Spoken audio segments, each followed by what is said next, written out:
السلام علیکم ورحمۃ اللہ وبرکاتہ۔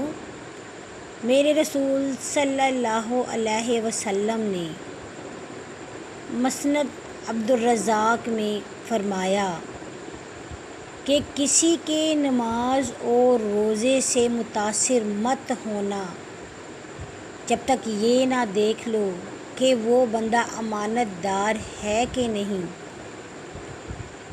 کسی کے ایمان کا اندازہ اس کی امانت داری سے لگایا جاتا ہے، اس کی نمازوں کو دیکھ کر نہیں، اس کے روزوں کو دیکھ کر نہیں، اس کے حج اور عمرے کو دیکھ کر نہیں، اس کی زکوٰۃ دینے کے انداز کو دیکھ کر نہیں، اس کی قربانی دینے کے انداز کو دیکھ کر نہیں، کیونکہ یہ صفات تو ہیں مگر ان میں ریاکاری بھی پائی جا سکتی ہے۔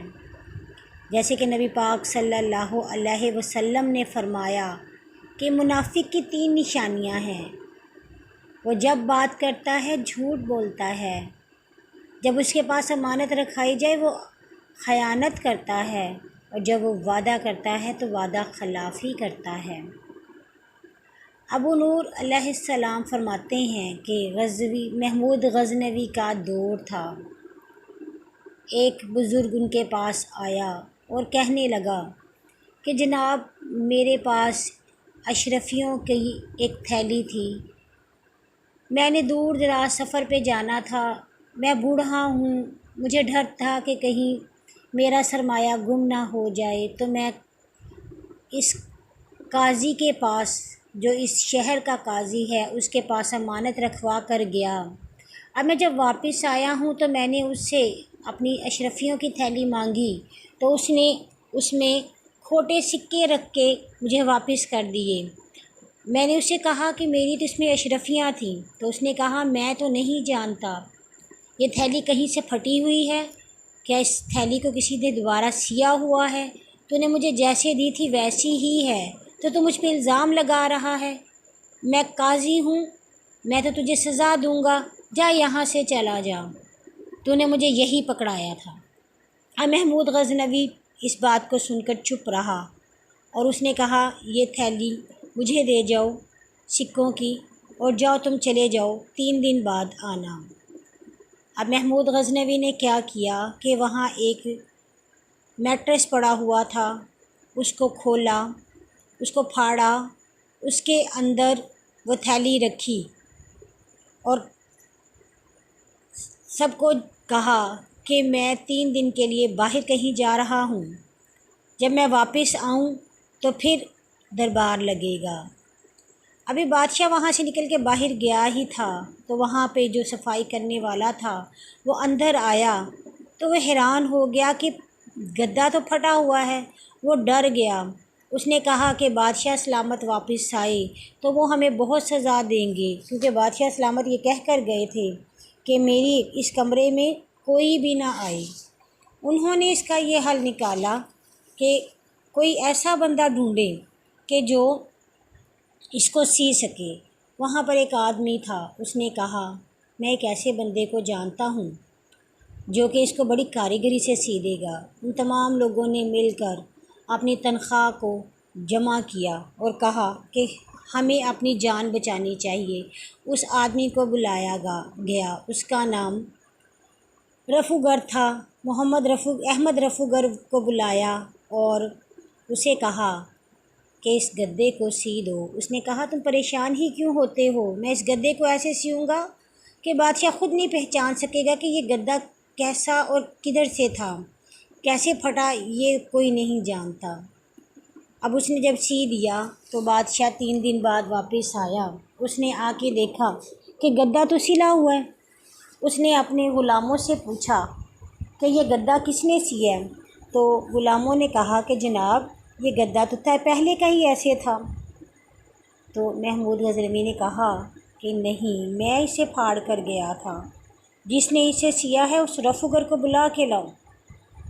احمد رفوگر کو بلایا گیا، اس نے کہا جی جناب یہ میں نے سیا ہے، یہ کاریگری کا ہنر صرف میں جانتا ہوں، اس شہر میں اور کوئی ایسا کاریگر آپ کو کبھی نہیں ملے گا، محمود غزنوی نے کہا میں تو تمہاری اس کاریگری سے بہت ہی متاثر ہوا ہوں۔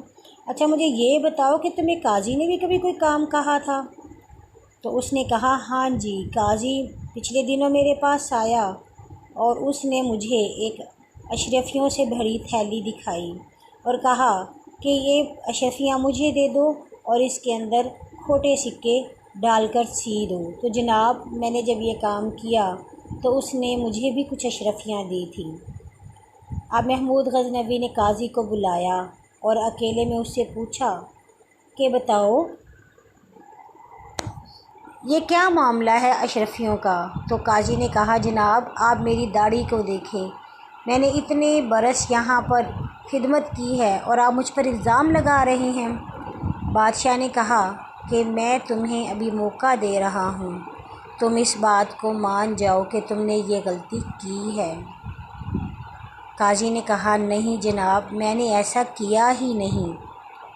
پھر قاضی کو بھرے دربار میں محمود غزنوی نے بلایا اور پھر پوچھا، وہ پھر مکر رہا تھا، لیکن احمد رفو گر نے آ کر جب گواہی دی تو اس نے اپنا سر جھکا لیا، وہ اپنی غلطی کو مان چکا تھا۔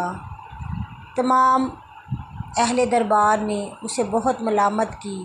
محمود غزنوی نے بھی اسے یہ کہا کہ تم کس قسم کے انسان ہو، میں تمہیں اتنی تنخواہ اس لیے دیتا ہوں کہ تم لوگوں کے ساتھ دھوکہ کرو، جاؤ اب چلے جاؤ، تمہارا منصب بھی چھن گیا ہے، تمہیں صرف بدنامی ملی ہے۔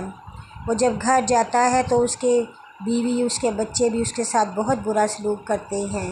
وہ جا کر کمرے میں لیٹ جاتا ہے اور اپنی اس ندامت پر شرمندگی کا اظہار کر رہا ہوتا ہے، سوچ رہا ہوتا ہے۔ جب وہ صبح اٹھتا ہے، گھر والے جب اٹھتے ہیں اور اس کے کمرے میں جاتے ہیں تو دیکھتے ہیں کہ قاضی مر چکا ہوتا ہے۔ یہ تو ایک قاضی تھا، سوچیں ہمارا کیا حال ہوگا جب قیامت کا دن ہوگا۔ یہاں پر تو احمد رفو گر نے گواہی دی، وہاں تو ہمارے ہاتھوں نے گواہی دینی ہے، ہمارے اعضاء نے گواہی دینی ہے، وہاں ہم کیسے چھپ سکتے ہیں؟